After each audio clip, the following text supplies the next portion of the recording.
All right, let's go ahead and get started.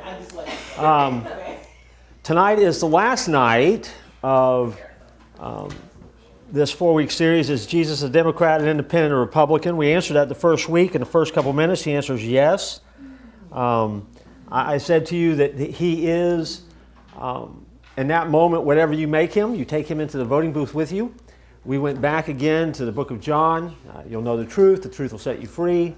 The flip side of that is true. If you don't know the truth, then you will be in bondage. And so the quest always becomes, how do we know the truth? We went on a depressing journey for 2 weeks through the Holocaust, but some of the reasons that happened. And talked in, kind of transitioned out of that and talked about the fact that we as Christians have a responsibility coming up even next week. Next week? Yeah, 2 weeks? 2 weeks, right? 2 weeks, 2 weeks. To step once again back into the voting booth or vote early or whatever. We have a responsibility to take that seriously. And how do we do that in a world that sometimes is a little bit crazy? Political seasons get nuts. We made the point that very often our politics and our religion kind of collides, and we don't know who to believe anymore.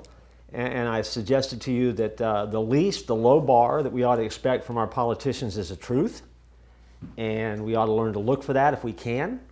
And we talked about the fact that if you lie to Congress, it's felony, and if they lie to us, it's just politics. And there's something seriously wrong with that. And so we talked about that as well. I told you that I have a political agenda. I want to start with that again, and then we'll kind of pick up. I'm going to show you a diagram here that will, talk about that a little bit too. But I preface it by saying that a country that doesn't believe in its founding ideals cannot prosper and survive. That is true. I think the statement was made last week. John really did add a lot to that and round it out. We actually talked about it again at Filling Station on Sunday evening, that the American system, it rocks. Our founding fathers had something very important happening in the world. It was a God-inspired moment. We have built the foundation of this nation on Judeo-Christian principles that sometimes we don't like to talk about anymore, not us, but we collectively as Americans. And what happens is we get into trouble when we try to do things because we're trying to fit them into a system that it just doesn't work.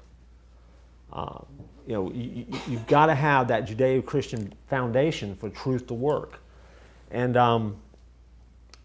And so if we're going to survive, we have to hold on to those founding ideals. And so my agenda is simple. I want our current and future leaders to embrace and live up to our core principles as Americans. That's rooted in Judeo-Christian beliefs, as written by the founding fathers, set up in the Constitution. I want to hold those leaders accountable for what they do. And I pray that people who follow God will bring their politics under the lordship of Christ, which means that's how we start looking at things. And that's not red and that's not blue. That's Jesus. And that's my agenda. And so building on that idea, we've talked about a number of things. We shared the idea with you, and we'll kind of talk about that again, that your vote is not a Valentine. You are not confessing your love for a candidate. Instead, it is a chess move. And it's a chess move for the world that you want to live in. And you have to start looking at your vote like that, because if not, you've lost perspective of what it is. Now, on the occasion of America's 100th birthday, its centennial address to Congress in 1876, the president was James A. Garfield. And he issued a warning that was widely reported in the press at that time, and he said this, I quote, "Now more than ever before, the people are responsible for the character of their Congress.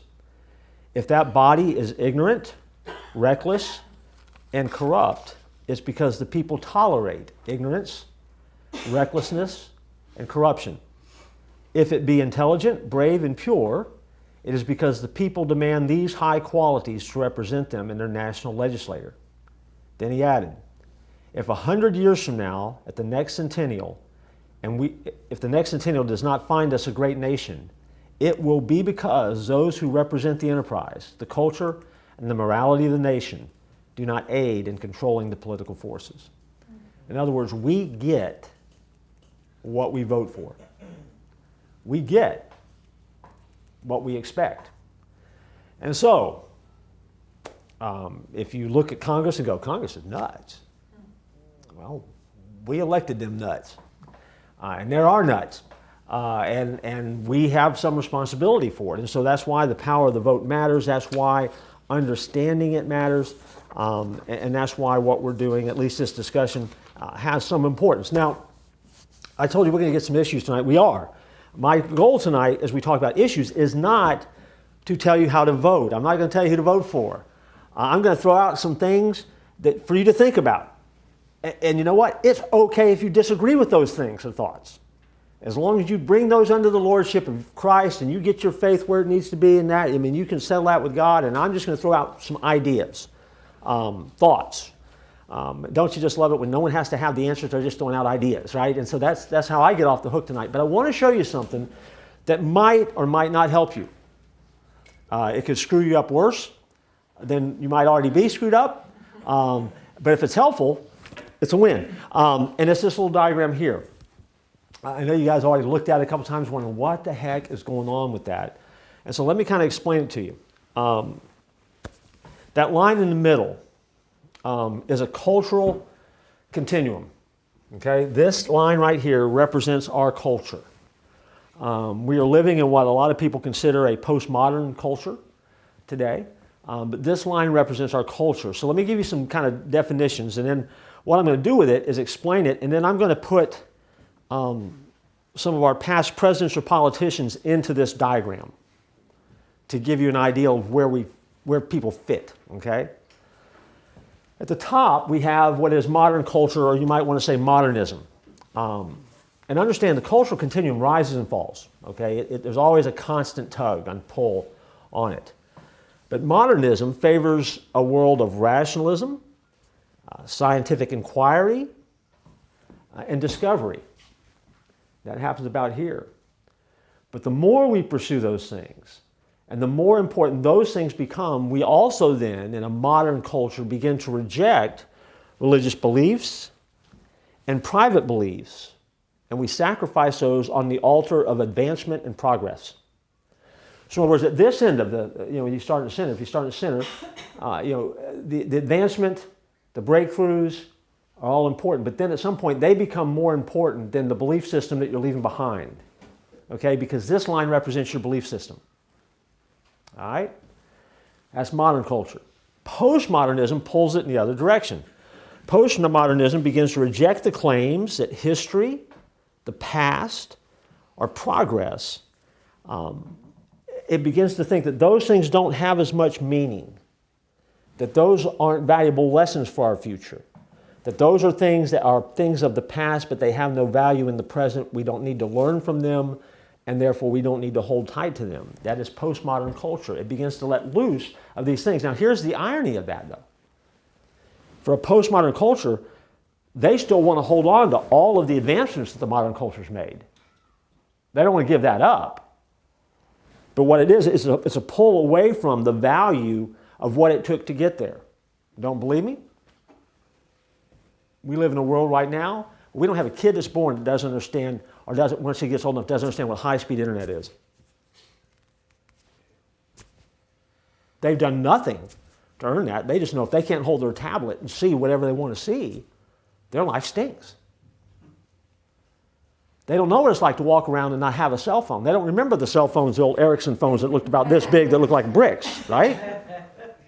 I remember going on a disaster relief thing with John Barber, and he had a satellite phone. And that's the only thing that kept us connected, because that was before. There was we had no way to get in contact with anybody. That thing was about this big, wasn't it, John? It seemed like it was bigger than the vehicle, right? Had a bigger battery. Right. So this postmodern culture doesn't want to let loose of any of the advancements, but they don't have any value for what it took to get there. Okay? And this is a constant pull, up and down. We live through this. Now again, this middle line I told you, though, is a little bit different, because this is, the continuum is your belief system. It's what centers you, okay? And so you are, if you go to the left, I put it on the right, on the left side. The left would be a liberal point of view. The right is a conservative point of view. And then if you find yourself meeting in the middle, you try to balance those kind of views out. Okay?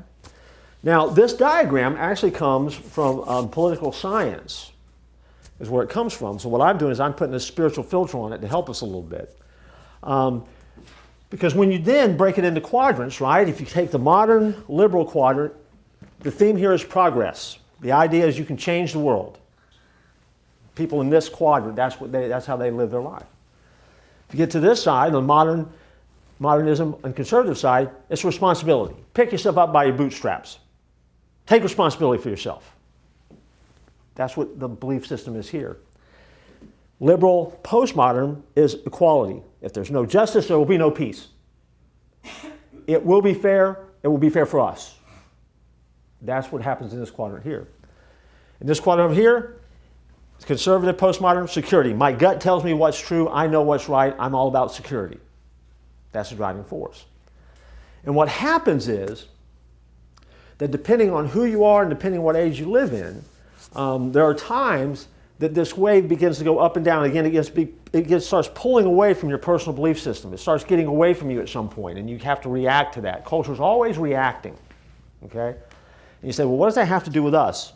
Everything to do with us, because when you start thinking about it, you can actually take some presidents that I'm aware of or politicians I'm aware of, and you can put them on this quadrant. You can put them in this model, and it helps understand. But here's what you have to remember. If you go all the way back to the book of Genesis, each one of these concepts is biblical. Okay? You go back to the very beginning of the Garden of Eden, how God set the whole thing up. There is progress. You are going to populate the world. You're going to be fruitful and multiply. You're going to shape this garden I have given you. You're going to shape the world. That's a biblical concept. Responsibility? Oh yeah, you're going to work.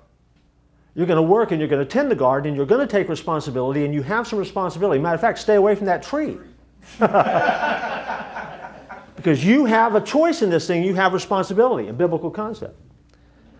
Security, your gut, you will know right from wrong. I will help you, God says, know right from wrong. I will teach you right from wrong, and you are to do right, not do wrong. Don't do what's right in your eyes.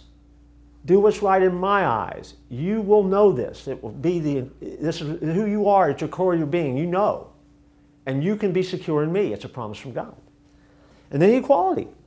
There has to be. God deals with us equally. He doesn't deal with me any different than he deals with you. There is equality. He loves his creation. He loves mankind. He died for us. There's equality. All of these are biblical principles. All part of our Judeo-Christian foundation as a nation. So if you ask the question, where is Jesus then in this model? Right here in the middle. Jesus is in the middle of the model. Because Jesus would be that perfect balance, right? That's the target. The perfect balance where all these things begin to work. Opinions. Jesus isn't ultra-conservative. He's not ultra-liberal. I had a professor at seminary tell me that Jesus was a socialist. And I was the one in the class that said, you're out of your mind. And he said, does anybody agree with Mr. Dixon? And not one student would agree with me. And he said, he's the only one that gets the A for the day. I wanted to see if any of you would push back on me. I couldn't have made a more dumb statement than I just made, but none of you wanted to call me on it because you're so worried about the grade. Obviously, Mr. Dixon doesn't care about his grades. That's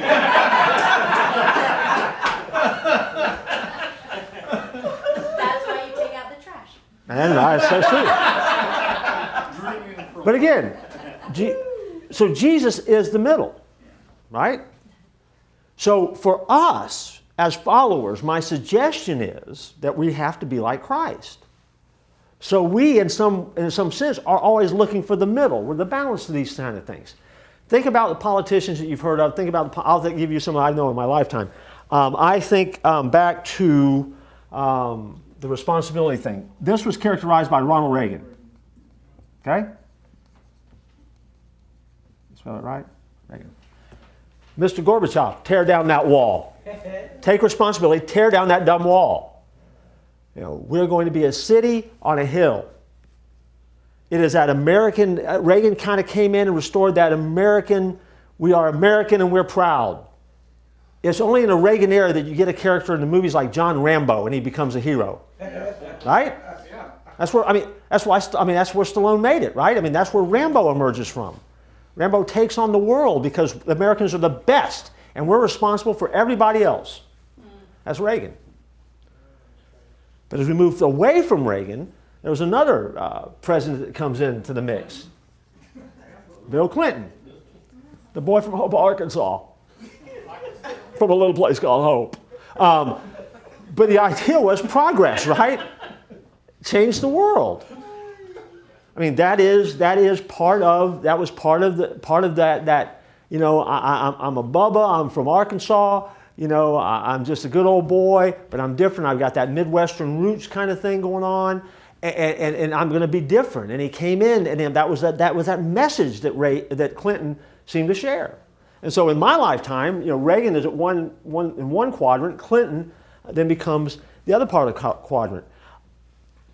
Time changes, and so we come away from Clinton, and we move back a little bit. We come back down a little bit toward the belief line a little bit, and this would be where you would put George W. Bush.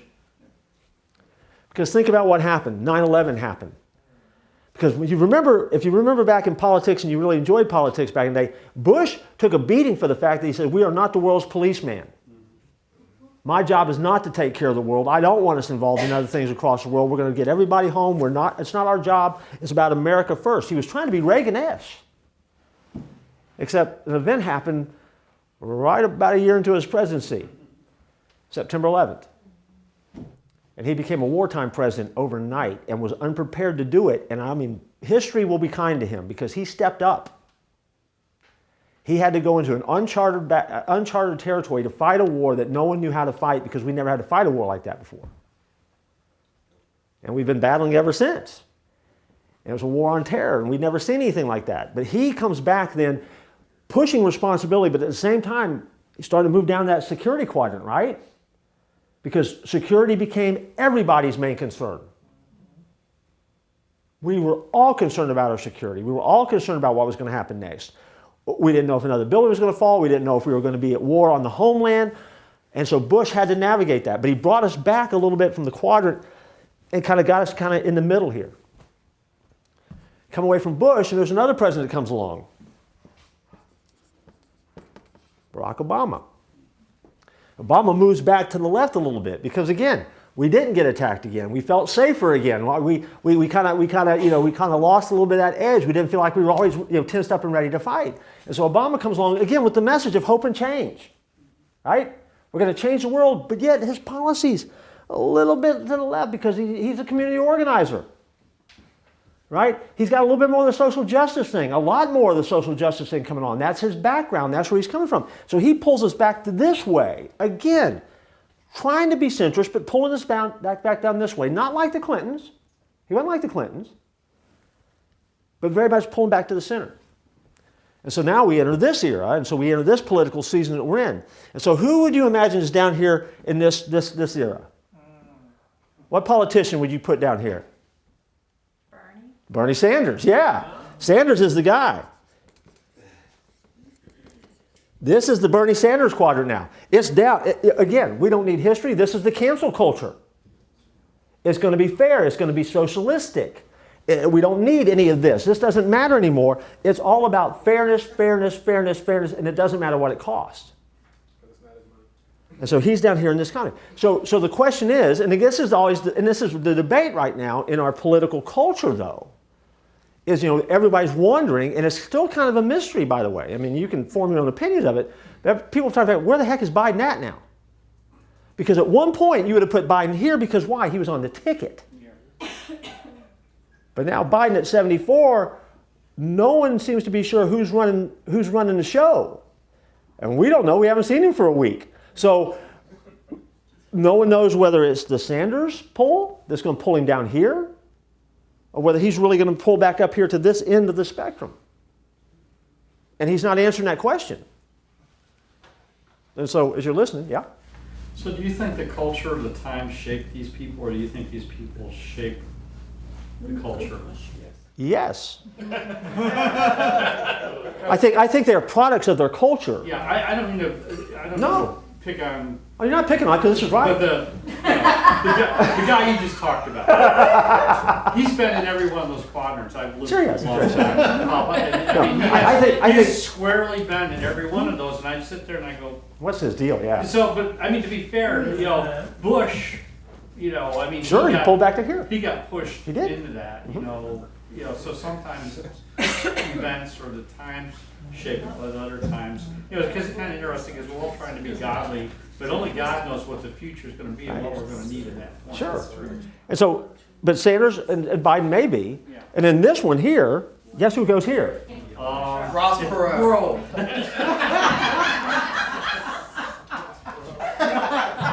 I was wondering where Ross Perot was going. And right here in this one is squarely where we get Trump, right? I mean, has there ever been a better example of a president that always goes from his gut? And he tells you what his gut feels. And it drives some people nuts. But I mean, you know exactly what you're getting. And again, it's all, I mean, he ran on security. I'm going to build a great, big, beautiful wall. Right? I'm going to keep you safe. Most law enforcement in America, who are they siding with? Who are they endorsed? He's got every endorsement from every major law enforcement agency in America. He ran on security before, huh? What's that? And again, so he's in some ways he's still running on that today. Okay, and that's where so the goal then is, as a follower, who do you vote for? Remember, I said this is a chess move. It's not a love letter. Because I can tell you, I don't love anybody on that board. But each one has been a chess move. The point you made, does culture influence them? Sure. But for us as Christians, we have to live by the Holy Spirit, and we have to navigate culture, and we have to have a sense of what God's trying to do in the culture. So who is out there that we can vote for that is going to be the next chess move that pulls us into the world that we want to be in, and it draws us back more center here. Because if Jesus is there, that's where we need to be. And so for every politician that's out there, for anybody that you're going to cast a vote for, there are a number of issues that you've got to kind of weed through and figure out what's going on. You can't take it anymore? What? And so that becomes the kind of where everybody kind of fits into a diagram that helps us to kind of understand, okay, this is the world that we've kind of lived in, and this is where everyone's kind of pulled and navigated. And again, if you think about it, the culture at any given time, I mean, I would tend to think right now we are living in a culture where the line, if you're going to draw a line, Well, the line went all the way off over where Hillary is. I mean, we're down here somewhere. I mean, we're being pulled here because if you think about it, no matter whether it's Biden or Trump, one will be elected. Both are pulling us into this postmodern pull where there's a battle for, is culture going to rise? Is it going to continue to fall? I mean, what's going to happen next? But this is the era we're living in right now. And again, the answer to the question, the culture definitely shapes these guys, and the culture shapes these guys as leaders, and they will emerge as a result. And whoever can ride that wave best and whoever figures it out ultimately ends up probably being elected. And so, I mean, that's a political science look then with a Christian lens put on top of it. Because all of these are biblical. We need to be thinking about all of these kinds of things as a follower of Christ. And so now we come back to your chess move. As you're looking at things, as you're trying to navigate things, who do you vote for? What do you do that kind of gets you closest to where you need to be? And so let me throw out a couple issues to you, and let me throw some ideas out. And if you want to add it, feel free. Because again, I'm not going to tell you who to vote for. That's not what's coming here. I just want to give you some things to challenge your thinking. How about that? We'll start with money. How do you spend money? I don't know if it bothers you or not, but maybe it should, or at least you should think about the fact that we are living in a world right now where we are running up a huge debt as American citizens. And we seem to have a runaway spending mentality. Now, is that a product of this? Sure it is. And so, we teach here what I think is a biblical concept of funds, right? Of resources. God gives to you what he entrusts to you to manage to the best of your ability for kingdom work.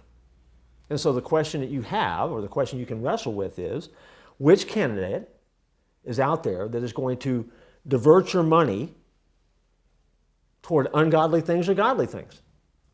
Which candidate is out there advocating things that are ungodly and you know they're ungodly, or which candidate is looking toward things that you say, you know, those are godly things, those are good things I need to be a part of?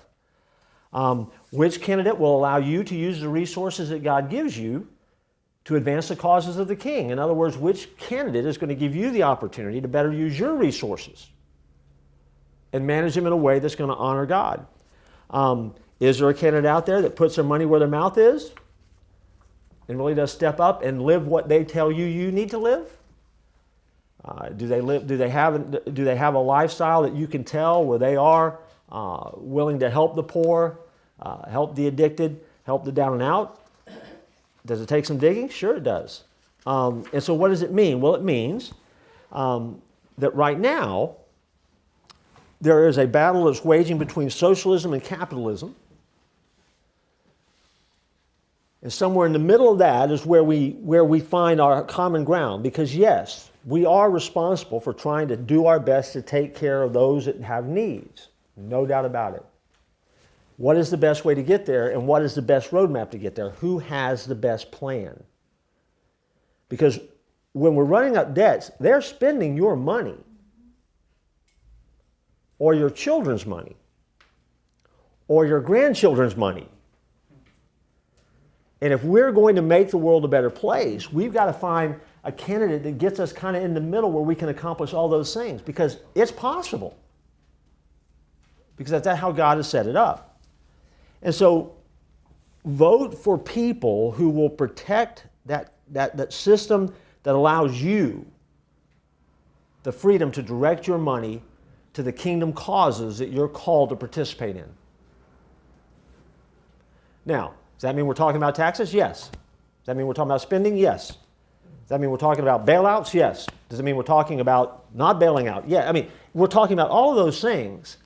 But one of those things that you have to ask is, who has the best fiscal, financial mindset that's going to align with what I think we ought to be doing with our money?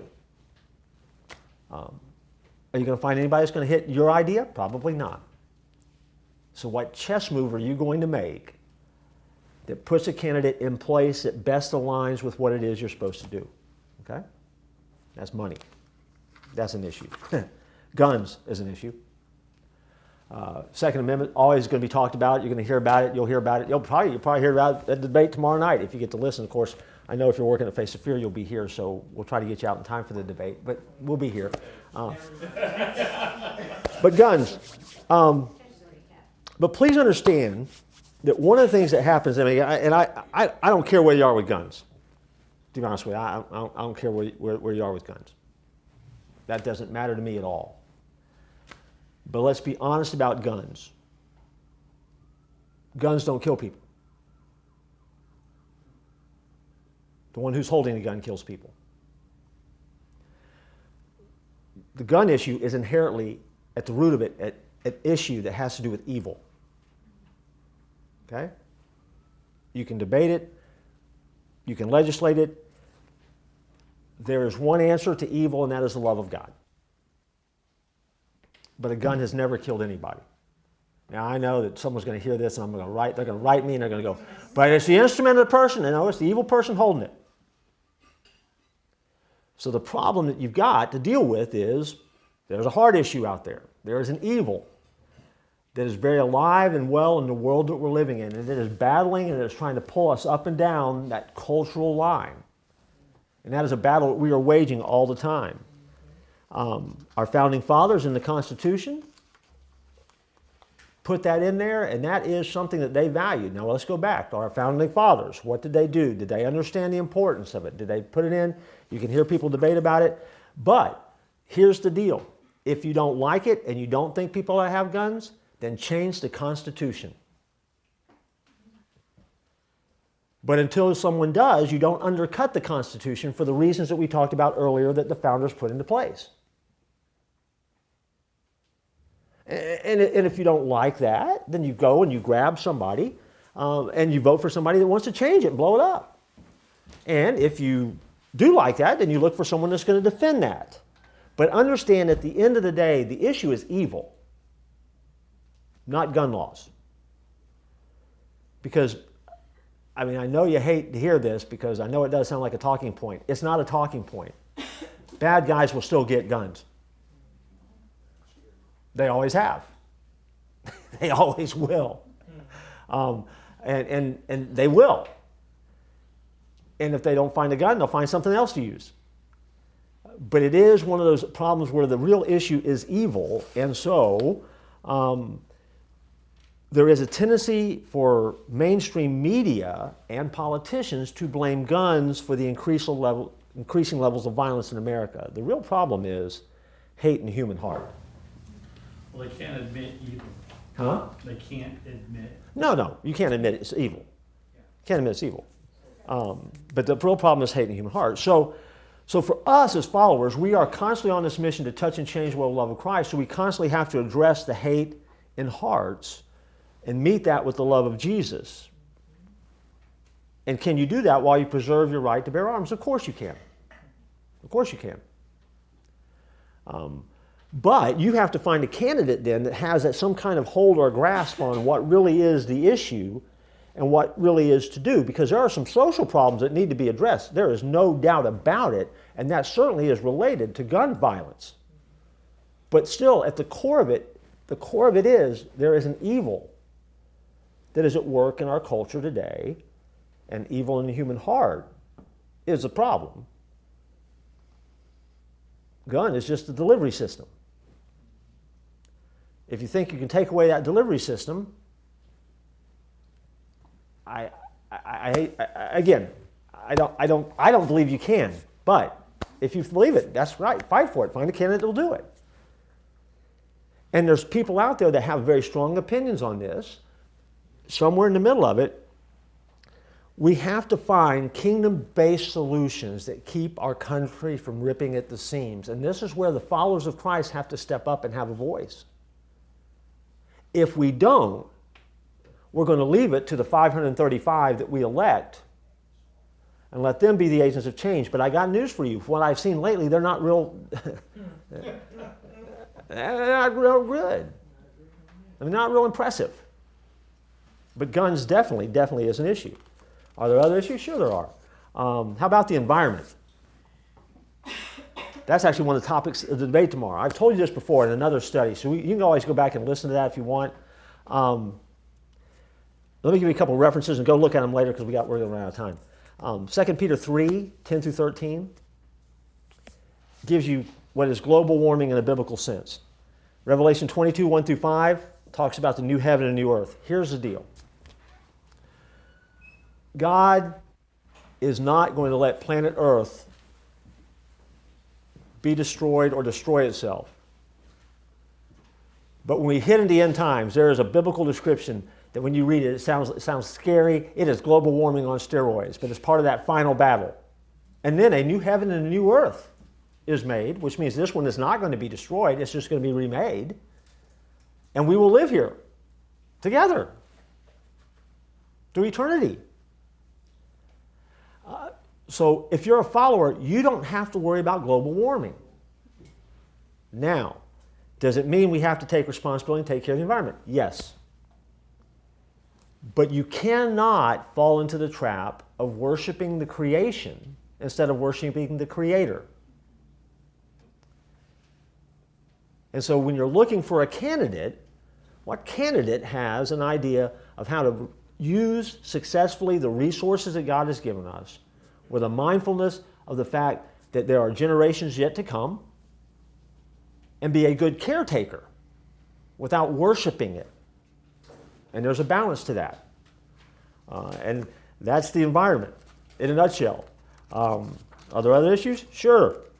But wait, there's more.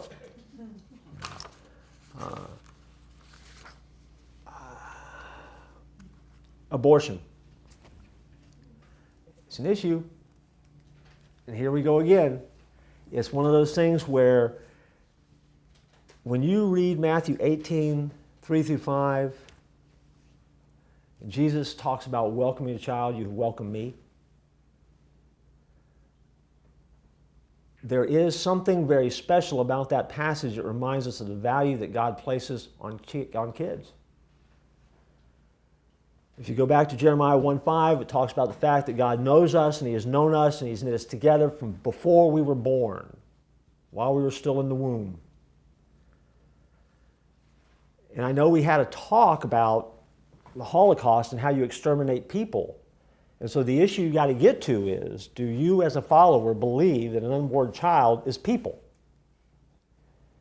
Because if you do, the numbers in America are staggering right now. I believe that abortion is a big issue for followers. I believe abortion is a big issue for candidates. And it's not how anybody's framed it. It's not really about pro-life, pro-choice. See, when you frame an issue, you own the issue. This is about right and wrong and life itself. And this is about the value of life. And it's not just for us as followers to say, well, I'm pro-life or I'm pro-choice. But if we're followers and we are pro-life in the political sense, then you also are pro-adoption. Which means that we as the kingdom of God, we as the children of God, have to take some responsibility to step up and say, you know what? We want these kids because we value them. It's not enough for me to say you shouldn't do that. The flip side of that is, no, I'll take this child. And you can't do one without the other.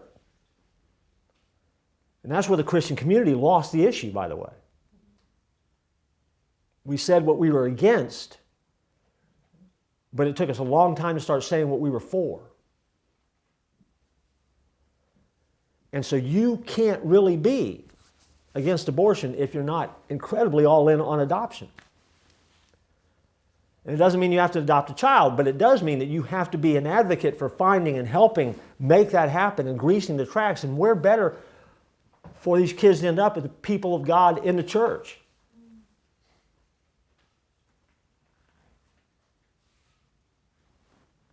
And I'm passionate about that. Because I think it may be the defining issue that keeps us from either being like Germany, and it may be that defining issue where God holds us accountable as a nation. It's that big. And you can't get away from that. And so you've got to find a candidate that doesn't pander for votes, but has a conviction about that.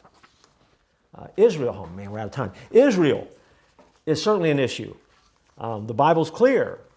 You know, I need candidates that are pro-Israel because God makes a promise. I will bless those who bless you. I will curse those who curse you. I think America exists because we are Israel's biggest ally. I don't know why God likes that little plot of land so much. It's in the middle of nowhere. They didn't treat him well when he was No, it's horrible. I mean, it can't, but yet I do know this. He's coming back, and that's where he's going to put his foot down at. And he has said, I've chosen this land. And so, ask yourself, where do the candidates sit on Israel? Not just lip service, but what have they done? And this is where you start getting into party platforms, and you have to start really looking and digging, because you know what? No one wants to step up and be a big boy or big girl about this. And they do it. What do they think about family? What do they think about marriage? What do they think about compromise and working together? What do they think about religious freedom? See, I don't need a president to be a good Christian. I don't need a president that proclaims his love for Jesus. I don't need a president that goes to church. I need a president who will protect my right to do what I do for a living and do for you what I do, and your right to be here and be a part of and do the ministries that we do without government interference. I need someone to protect our religious liberties. That's what the founders wanted. They can be as pagan as the day is long as they protect liberties. But be very careful as you kind of move through this and don't get caught up in the talking points. Cut through it and figure out where the issues lie. And again, if you disagree with something I said that was an important issue, then that's okay too. That's great. Be able to biblically kind of move in and defend what you believe, and that's great. I think I could probably defend biblically what I told you. And so my job is the same as yours. I got to figure out the candidate that gets us there. And in this room, I guarantee you, we're covering about 3 candidates at least for president. And we're probably covering some other candidates in some of these other races.